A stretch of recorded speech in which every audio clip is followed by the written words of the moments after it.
नमस्कार, मुद्दा देख रहे हैं आप। मैं हूं आपके साथ नेहा दुबे। रूस के राष्ट्रपति व्लादिमीर पुतिन ने अमेरिकी राष्ट्रपति डोनाल्ड ट्रंप को कूटनीति शिष्टाचार सिखाया। बता दें आपको कि पुतिन ने दो टूक कहा है कि जिस तरह से आप भारत और चीन से इस तरह बात नहीं कर सकते हैं, और साथ ही साथ ट्रंप को अंतर्राष्ट्रीय कूटनीति की रवायत और डिप्लोमेसी के शिष्टाचार सिखाते हुए पुतिन ने कहा है कि ट्रंप भारत और चीन पर टैरिफ और प्रतिबंधों के जरिए दबाव बनाने की कोशिश न करें। पुतिन ने ट्रंप प्रशासन पर एशिया की दो सबसे बड़ी शक्तियों को कमजोर करने के लिए आर्थिक दबाव का इस्तेमाल करने का आरोप लगाया है। साथ ही साथ भारत और चीन को साझेदार बताते हुए पुतिन ने कहा है कि अमेरिकी टैरिफ सिस्टम इन देशों के नेतृत्व को कमजोर करने का एक प्रयास है। वॉशिंगटन को संदेश देते हुए पुतिन ने कहा है कि उपनिवेशवाद का वो दौर खत्म हो चुका है। बहुपक्षवाद की इस दुनिया में किसी की धौंस नहीं चलेगी, और साथ ही साथ सभी के अधिकार बराबर है। ट्रंप को रखना होगा कि वे अपने साझेदारों के बातचीत में ऐसे टर्म्स का प्रयोग नहीं कर सकते हैं। उन्होंने उम्मीद जताई कि चीजें ठीक हो जाएगी, समस्याओं का समाधान हो जाएगा, और साथ ही साथ हमें एक सामान्य राजनीतिक संवाद देखने को मिलेगा। पुतिन की ये टिप्पणी ऐसे समय में आई है जब भारत को रूसी तेल खरीदने के कारण अमेरिकी प्रतिबंधों का सामना करना पड़ रहा है, जबकि चीन अभी भी वॉशिंगटन के साथ व्यापार युद्ध में उलझा हुआ है। उधर चीन के साथ शहद से मीठी, हिमालय से ऊंची और समंदर से गहरी दोस्ती का दम भरने वाले पाकिस्तान के सुर बदले बदले से नजर आते हैं, जो पाकिस्तान चीन के सामने सिर झुकाते झुकाते नहीं थकते थे। वो पाकिस्तान अचानक चीन को जली कटी सुनाने का यहाँ पर प्रयास कर रहा है, और सुनाने भी लगा है। दरअसल चाइनीज भीख के भरोसे जिंदा पाकिस्तानी भी जिनपिंग को आंख दिखाने लगा है। दरअसल बता दें आपको कि क्योंकि चीन ने भारत की तरफ दोस्ती का हाथ बढ़ा दिया है, और इस दोस्ती ने पाकिस्तान को इस कदर जला दिया है, यानी कि पाकिस्तान इसमें इस कदर जल भुनकर राख हो रहा है कि चीन को मुनाफाखोर और मौका परस्त भी बता रहा है। पाकिस्तानियों को कोफ्त इस बात का भी है कि चीन को अपने पाले में रखने के लिए उन्होंने क्या कुछ नहीं किया। पाकिस्तान में मौजूद मिनरल चीन के हवाले कर दिए। सी पैक के लिए पाकिस्तान की जमीन दे दी गई। चीन के कबाड़ा हथियार तक खरीद लिए, और साथ ही साथ ग्वादर में ये कहा जा सकता है कि अपनी धार्मिक मान्यताओं की बलि तक चढ़ा दी। इतने में भी जब चीन का पेट नहीं भरा तो पाकिस्तान की लाइफलाइन बन चुका गधा भी चीन के हवाले कर दिया गया।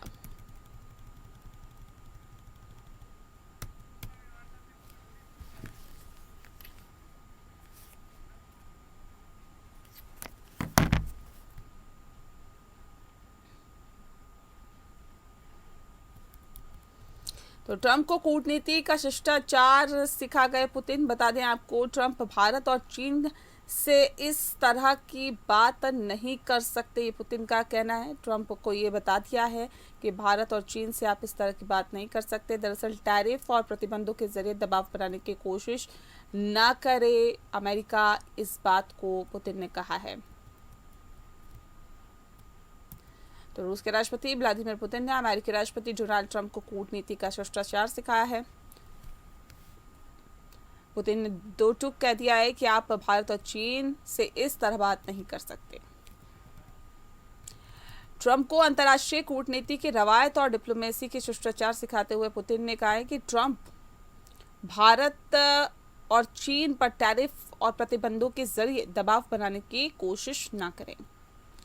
पुतिन ने ट्रंप प्रशासन पर एशिया की दो बड़ी शक्तियों को कमजोर करने के लिए आर्थिक दबाव बनाने का इस्तेमाल, यानी कि आर्थिक दबाव का इस्तेमाल करने का आरोप भी लगाया।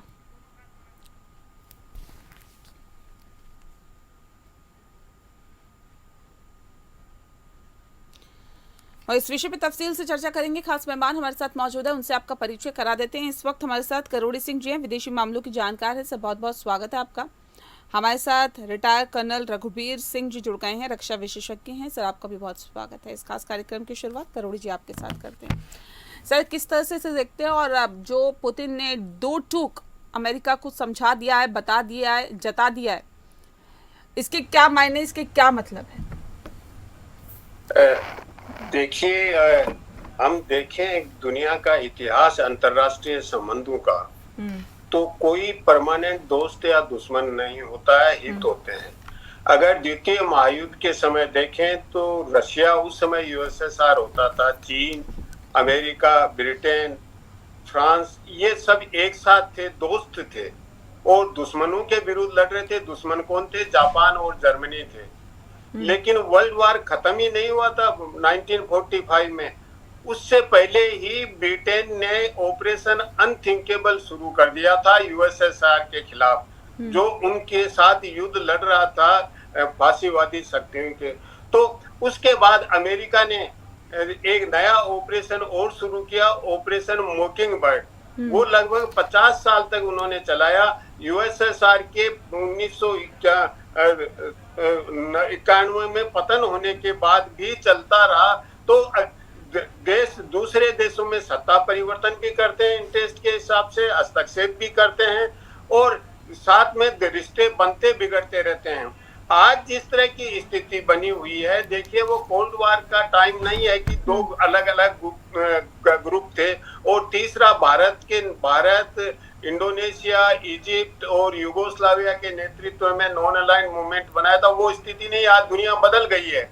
और इस बदली हुई दुनिया में एक तो आज की व्यवस्था है वो बहुत फ्रेगमेंटेड है, क्लियर कट गुटबाजी उस तरह की नहीं आ रही है।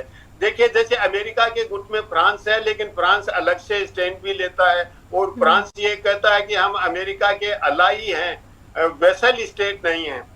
उसी तरह से इधर दूसरी साइड में भी इतना सॉलिड ग्रुप नहीं बन रहा है कि भारत दूसरे यूरोप से भी अच्छे संबंध रखना चाहता है, चीन और रशिया के साथ भी। तो उस तरह का ग्रुप नहीं बन रहा है। लेकिन एक जो स्थिति अभी इमर्ज हो रही है वो है कि ट्रंप के आने के बाद में अमेरिका जिस तरह का दबाव बना रहा है दुनिया के देशों पे, उसने भारत को, रशिया को, चीन को नजदीक ला दिया है। और चीन, रशिया, उसका भारत भी प्रत्यक्ष अप्रत्यक्ष रूप से समर्थन करता है कि ये उपनिवेशवाद का जमाना नहीं है। आप ब्लॉक फॉर्मेशन मत करो, कोल्ड वार मेंटेलिटी से अलग निकलो और बुलिंग नहीं कर सकते, किसी को आप दबा नहीं सकते हैं। तो दबाने की प्रवृत्ति है वो दुनिया में शांति को नुकसान पहुंचाती है, स्थायित्व को नुकसान पहुंचाती है और दुनिया में प्रगति नहीं हो सकती है। तो उस संदर्भ में ये बात कही गई है। तो कब तक ये साथ रहेंगे? देखिए, चीन और रशिया, यूएसएसआर उस समय साथ भी थे। फिर जब 71 में अमेरिका चीन के नजदीक आया तो यूएसएसआर से चीन अलग हट गया और अमेरिका से अच्छे रिश्ते करके चीन ने प्रगति की। और इसीलिए हेनरी किसिंजर से ये सवाल पूछा कि आपने चीन को मजबूत बनाया है, अमेरिका से फायदा उठा के चीन मजबूत बना है। तो उन्होंने दो बातें कही थी। एक तो उन्होंने कहा कि उस समय यूएसएसआर चीन का एक सॉलिड ग्रुप बन गया था, उस ग्रुप को तोड़ना बहुत जरूरी था। दूसरा उन्होंने कहा कि चीन का मार्केट हमें चाहिए था, इसलिए हमने किया। तो आज भी वही स्थिति है। अमेरिका कभी पुतिन को साथ लेने की कोशिश करता है, कभी भारत पे टैरिफ बहुत ज्यादा लगा देता है, चीन पे उतना नहीं लगाता है। तो अब अमेरिका की जो स्ट्रेटेजी है कि ये जो ग्रुप बन रहा है ट्रंप के दबाव में, अब अमेरिका का डीप स्टेट ये चाहता है कि इस ग्रुप को किस तरह से लिक्विडेट किया जाए। तो कभी वो ट्रंप को, पुतिन को साथ लेके यूक्रेन में समझौता करवाने की कोशिश करते हैं, कभी भारत पे दबाव बनाते हैं, चीन को कुछ रिलीफ देते हैं, चीन की पे उतना टैरिफ नहीं लगाते हैं। तो ऐसी स्थिति में जो परंपरागत तरीके से ग्रुपिंग चल रहा था उस तरह का ग्रुपिंग नहीं है। अब इस ग्रुप में भारत को क्या एडवांटेज हो सकता है? क्या भारत को एडवांटेज हो सकता है? देखिए, भारत की अर्थव्यवस्था जिस तरह की है वो एक्सपोर्ट लेड इकोनॉमी भारत की नहीं है और इंपोर्ट सब्स्टिट्यूशन भी नहीं है जिस तरह का होना चाहिए, क्योंकि जितना हम इंपोर्ट करते हैं उतना एक्सपोर्ट नहीं कर रहे हैं। उसको तो हम इंपोर्ट सब्स्टिट्यूशन कहेंगे, और हम एक्सपोर्ट बहुत ज्यादा करेंगे, उसको एक्सपोर्ट लेड करेंगे। तो भारत की अर्थव्यवस्था अभी भी जिस तरह की हालात में है उसमें थोड़ा वल्नरेबल लगती है, और वल्नरेबल लगती है तो ट्रंप ने जो टैरिफ लगाया है वो विशेष रूप से हमारे छोटे इंडस्ट्रीज हैं जो भारत की अर्थव्यवस्था के हिसाब से, भारत के समाज के हिसाब से बड़ी महत्वपूर्ण है, क्योंकि एम्प्लॉयमेंट जनरेशन का काम ये छोटी इंडस्ट्री ज्यादा करती हैं। दूसरा, ये एक्सपोर्ट करती हैं जिससे भारत में फॉरेन एक्सचेंज आता है और भारत को इंपोर्ट सब्स्टिट्यूशन की स्थिति को मजबूत करती हैं। उन पे नेगेटिव असर पड़ेगा, और अगर रशिया और चाइना के नजदीक आते हैं, वो भारत का समर्थन कर रहे हैं, तो क्या इन इंडस्ट्रीज में जो मैन्युफैक्चरिंग होता है वो हम रशिया और चाइना में एक्सपोर्ट कर सकेंगे या जापान में एक्सपोर्ट कर सकेंगे? नहीं हो सकता। तो हमें एससीओ के जो दूसरे मेंबर देश हैं, एक तो उनमें एक्सपोर्ट की पॉसिबिलिटीज एक्सप्लोर करनी चाहिए। जी जी। दूसरा, अफ्रीका के देशों में एक्सप्लोर की पॉसिबिलिटी एक्सप्लोर करनी चाहिए। तो ये जो पॉलिटिको स्ट्रेटेजिक ग्रुपिंग बन रहा है रशिया, चाइना और भारत का, इसमें भारत को आर्थिक दृष्टि से बहुत ज्यादा लाभ नहीं होगा।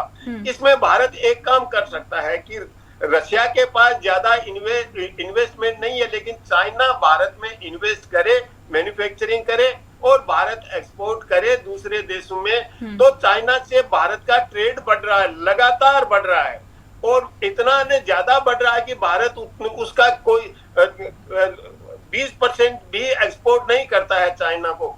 इतना बड़ा ट्रेड डेफिसिट है, तो उसके लिए अगर चाइना से रिश्ते सुधरते हैं, चाइना का इन्वेस्टमेंट भारत में आता है, यहाँ मैन्युफैक्चरिंग होता है, तो वो मेक इन इंडिया की कैटेगरी में आएगा, और उससे भारत अपनी अर्थव्यवस्था मजबूत कर सकता है, जो अमेरिका इस स्थिति में नहीं है कि आज मदद करे भारत की। क्योंकि अमेरिका से जिस तरह हमारे रिश्ते हो गए हैं, लेकिन साथ साथ हमारा अमेरिका से ट्रेड नेगोशिएशन की प्रक्रिया पूरी तरह खत्म नहीं हुई है। ये हमारे विदेश मंत्री भी कह चुके हैं, वाणिज्य मंत्री भी कह चुके हैं। तो अब अभी भी आशा है कि ट्रेड दोनों देशों के बीच में हो जाए और जो टैरिफ है वो विड्रा हो जाए। अब इस महीने भारत के प्रधानमंत्री यूएन जनरल असेंबली में जाएंगे, तो मेरे को लगता है कि ट्रंप के साथ बातचीत हो सकती है, और कुछ बातचीत से पहले कुछ होमवर्क होगा ट्रेड को लेके, ट्रेड एग्रीमेंट को लेके, ट्रेड डील किस रूप में हो सकता है। तो मुझे लगता है प्रधानमंत्री के न्यूयॉर्क पहुंचने से पहले कोई न कोई प्रक्रिया शुरू होगी, क्योंकि अमेरिका में भी ट्रंप आइसोलेट होता जा रहा है। अमेरिका के जो एडमिनिस्ट्रेशन में लोग हैं और जो पुराने एडमिनिस्ट्रेशन में रहे हैं, ट्रंप के सपोर्टर हैं, वो भी ट्रंप से खुश नहीं है कि भारत जैसे स्ट्रेटेजिक पार्टनर को आपने अलग कर दिया। क्योंकि अमेरिका और भारत में एक कॉमन डिनोमिनेटर है, वो है डेमोक्रेसी। अमेरिका को हम कहते हैं पुराना प्रजातंत्र है, भारत सबसे बड़ा प्रजातंत्र है, जबकि रशिया और चाइना का सिस्टम है वो अलग है। तो अमेरिकन इंटेलेक्चुअल है, वो भी ये कह रहे हैं कि भारत देखिए अथॉरिटेरियन रिजीम्स के साथ जा रहा है, ये भारत के लिए अच्छा नहीं है। लेकिन ये भारत भी समझता है, ऐसा नहीं है कि नहीं समझता है। तो भारत को मुझे लगता है अभी भी आशा है कि अमेरिका से हमारी पार्टनरशिप फिर से सही तरीके से रिवाइव हो सकती है, सही दिशा में हम जा सकते हैं। जी बिल्कुल, तो सही दिशा में हम जा सकते हैं। लेकिन मैं कर्नल रघुवीर जी, आपसे सवाल है मेरा कि क्या पुतिन के दो टूक कहने से कुछ हद तक अमेरिका पे दबाव बढ़ा है, और क्या एक कोशिश, जिस बात का जिक्र अभी करोड़ी जी कर रहे थे, कि एक कोशिश हो सकती है अमेरिका की तरफ से बातचीत करने की, या भारत की तरफ से ये इस रिश्ते को आगे बढ़ाया जा सकता है अगर अमेरिका चाहे तो? पुतिन ने एक दबाव बनाने की कोशिश की है क्या, या क्या मैसेज इसका जा रहा है? देखो नेहा जी, ये जस्ट एक रिमाइंडर है अमेरिका के लिए, हाँ, कि इंडिया कोई small, not a small country, very big country, और उससे ये था कि कुछ लास्ट 10 ईयर्स या 10 ईयर से भी ज्यादा इंडिया की पॉलिसी बैलेंस थी, और जिससे इंडियंस को भी ऐसे लगने लग गया था, अमेरिकन को भी ऐसे लगने लग गया था कि we have come very close. लेकिन अमेरिकन आर वेरी अपॉर्चुनिस्ट, और अभी कुछ हमारे पॉलिटिकल भी सिचुएशन कंट्री में ऐसे है, अडानी अंबानी वाला यू माइट हैव हर्ड, उसका भी काफी लगता है मतलब जेन्युइन परसेप्शन ये है आम लोगों की कि हो सकता है कि जो ट्रम्प है, अडानी के चक्कर में तो कहीं, ये जो पेपर में आता है कई बार कि उसके और अंबानी के चक्कर में तो नहीं कहीं इंडिया को एक्सप्लॉइट कर रहा है या कुछ हमारी गवर्नमेंट को कुछ ऐसे प्रेशराइज कर रहा है, और वरना कोई ऐसा कोई इशू नहीं है। People of America and Indians, they want to be close to each other being a democratic country, and otherwise also हमारे अमेरिका के ज्यादातर चीजें काफी नजदीक हैं। कोई ऐसी कंट्रोवर्सी नहीं है जैसे बाकी कंट्रीज, जैसे चाइना के साथ हमारा वी आर शेयरिंग बॉर्डर, 1962 में हमारे को चीट किया है, और वैसे भी चाइनीज की जो मेंटेलिटी है दैट्स टोटली डिफरेंट, जबकि यूएस के नहीं है, they are open minded people. और जहां तक पुतिन का है, ठीक है, हम ऐसे थोड़ा वो अमेरिका को ये दिखाना चाहते हैं कि भाई हमारे पास दूसरी ऑप्शन भी है, लेकिन जैसे करोड़ी जी ने बोला है कि बिजनेस की अपॉर्चुनिटीज अमेरिका के कंपैरिजन में रशिया और चाइना के साथ नहीं है एट प्रेजेंट। तो ठीक है, ये तो कुछ ऐसे लगता है एससीओ में जाके वहाँ कुछ पॉलिटिकल स्टैंड लिया है या वैसे लिया है, लेकिन ये है कि it is a good reminder for the country कि in future we should develop our own technology and we should not depend on America और चाइना। और this a good reminder for our industrialist and general people also. तो उससे for the time being this problem will remain. Otherwise Modi ji और Trump की तो ये था कि मोदी जी ने वहां जाके बोला था कि अब की बार ट्रम्प सरकार, तो इतना क्लोज होने के बाद मेरे को ऐसा लगता है कि शायद मोदी जी ने भी कभी परसीव नहीं किया होगा कि ये 4 साल के बाद ट्रम्प दोबारा आ सकता है। ट्रम्प ने कई बार इनवाइट किया तो मोदी जी ने उसको इग्नोर किया। आ भी सकते हैं और दोबारा इस तरह के रवैया अपनाएंगे, ये भी किसी ने सोचा नहीं होगा, और खासतौर पर मोदी जी ने भी नहीं इस बात को सोचा होगा। सोचा तो होगा बीच में जब ये इनकी वो उतना नहीं था, क्योंकि लास्ट टाइम जब ये किसी ने सोचा, हमने किसी ने भी नहीं सोचा हुआ है। In fact general people were thinking कि कहाँ आएगा अभी ट्रम्प की जो है इतने कोर्ट केस, इतना उसके अगेंस्ट प्रोपगंडा, ये वो। और ट्रम्प ने आते ही कुछ ऐसे ही इज बिहेविंग लाइक कुछ डीप सीटेड कोई एनिमिस्टी है अगेंस्ट द कंट्री और specifically to the this thing BJP government. Otherwise ऐसा बिहेव किसी भी हेड ऑफ द स्टेट का कभी नहीं होता है आउटराइटली।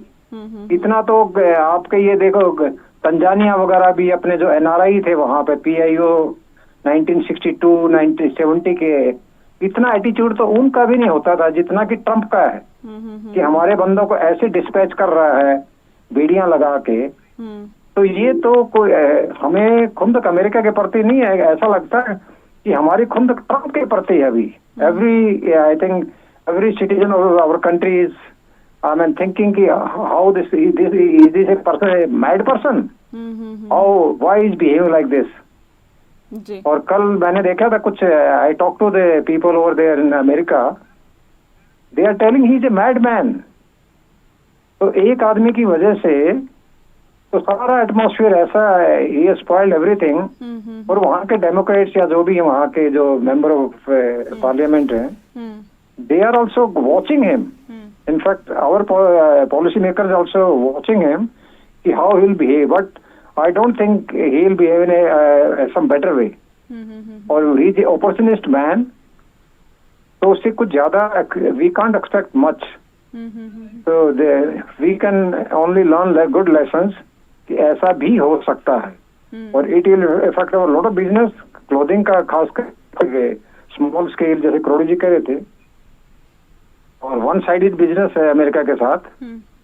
और ये इफेक्ट आएगा, आएगा, इनफैक्ट अभी भी आ चुका है। लेकिन ये कि ये भी कुछ अच्छे लेसन लर्न है। और जहां तक चाइना का सवाल है, चाइना तो ठीक है, हम posturing, we are posturing with China and this Russia, but they won't help much. Business मिलेगा अमेरिका से या यूरोपियन कंट्री से जनरली, बट टैक्टिकली ठीक है, थोड़ा टाइम भी ठीक है। करोड़ी जी, अब भारत को कैसे नीति अपनी रखनी चाहिए, कूटनीति कैसी होनी चाहिए अब आगे, क्योंकि ट्रम्प का जो रवैया है, पुतिन ने जिस तरह से अपना स्टैंड क्लियर किया है, चीन के साथ जो हमारे संबंध आगे बढ़ रहे हैं, उस पर अब आगे किस तरह का स्टैंड भारत का रहना चाहिए, किस तरह से कूटनीति रहनी चाहिए जिससे कि तमाम संतुलन बनाते हुए भारत आगे बढ़े? देखिए, ऐसा है कि भारत ऑलरेडी अपनी कूटनीति तय कर रखी है, क्योंकि भारत चीन को, रशिया को ग्रांटेड नहीं ले रहा है, न अमेरिका को ग्रांटेड लिया था। भारत अपनी ऑटोनॉमी, अपने इंटरेस्ट को देख के चल रहा था। अभी एससीओ की मीटिंग में भारत के प्रधानमंत्री गए तो जापान होते हुए गए, और कल जापान के विरुद्ध ही विक्ट्री डे चीन में मनाया गया कि जापान को डेमोनाइज किया गया कि जापान ने अत्याचार किए थे, यहाँ पे हमारी जीत हुई थी जापान पर। तो इस तरह का भारत को ये मालूम है कि हम चीन के साथ जाके एकदम से चीन के साथ बैठ के अपना इंटरेस्ट पूरा नहीं कर सकते, इसलिए चीन को ये मैसेज दिया है कि हम जापान के साथ भी हैं, और जापान हमारा क्वेट में पार्टनर भी है। तो और दूसरी तरफ जहां रशिया की बात है, भारत के प्रधानमंत्री एससीओ की मीटिंग में गए, पुतिन से मिले, शी जिनपिंग से मिले, लेकिन उससे पहले जेलेंस्की से भी फोन पे बातचीत करके गए हैं। तो भारत बहुत ही संतुलन बना के चल रहा है। ये इस तरीके से भारत नहीं चल रहा है कि भारत पूरी तरह रशिया पे या अमेरिका पे या चीन पे डिपेंडेंट हो जाए। तो भारत ऑलरेडी एक कॉन्शियस ऑप्टिमिज्म के साथ चल रहा है और अपनी ऑटोनॉमी बनाए हुए चल रहा है। अब भारत के सामने चुनौती है कि भारत का मैन्युफैक्चरिंग सेक्टर बढ़े, ये डोमेस्टिक प्रॉब्लम है, और वो एक्सपोर्ट हो, तब भारत मजबूत हो सकता है। तो भारत को अपनी स्ट्रेंथ बढ़ाने की जरूरत है। डिप्लोमेसी तो भारत की इस हिसाब से ठीक चल रही है, लेकिन अमेरिका के साथ जिस तरह से रिश्ते बिगड़े हैं हमारे, उसमें एक जो कारण मुझे लग रहा है, जो कि बहुत से मीडिया वाले भी बता रहे हैं, कि अमेरिका का प्रजातंत्र है वो लॉबिंग पे काम करता है, प्रेशर ग्रुप होते हैं, लॉबिंग होते हैं। तो भारत ने लॉबिंग के मामले में अब ज्यादा सतर्क नहीं रहे, और जो लॉबिंग कंपनी हायर की भारत ने, वो ज्यादा इफेक्टिव रोल प्ले नहीं कर पाई। और मेरे ख्याल से अब दूसरी कंपनी भी भारत ने हायर कर ली है लॉबिंग के लिए, जो फॉर्मर ऑफिशियल रहे हुए हैं अमेरिकन एडमिनिस्ट्रेशन में, उसकी कंपनी है। तो ये तो लॉबिंग की वजह से भारत का जो पर्सपेक्टिव है वो अमेरिकन एडमिनिस्ट्रेशन में और जो ट्रंप के एडवाइजर्स हैं उन तक अच्छी तरह से कन्वे नहीं हो पाया, तो उसकी वजह से प्रॉब्लम हो गई। दूसरा हुआ, ट्रंप के जो सपोर्टर थे, मागा लॉबी और जो किसानों की लॉबी थी, वो भारत के मार्केट के लिए दबाव बना रहे थे कि भारत का मार्केट लिया जाए, और ट्रंप ने उसके लिए भारत पे दबाव बनाने की कोशिश की कि भारत पे दबाव बनाएंगे तो भारत हमारी टर्म्स एंड कंडीशंस मान लेगा, सरेंडर कर देगा। वो भारत ने नहीं किया। वो नहीं किया तो ट्रंप में और फ्रस्ट्रेशन आया कि भारत तो असर्ट कर रहा है और हम सुपर पावर हैं। बिल्कुल सही आप कह रहे हैं सर, और फ्रस्ट्रेशन कितनी ज्यादा ट्रंप के अंदर है ये साफ तौर पर हम देख पा रहे हैं, और मुझे लगता है कि पूरा विश्व देख पा रहा है। बहुत शुक्रिया सर आप दोनों का हमारे साथ इस खास चर्चा में शामिल होने के लिए। मुद्दा में फिलहाल के लिए इतना ही, मुझे दीजिए इजाजत, नमस्कार।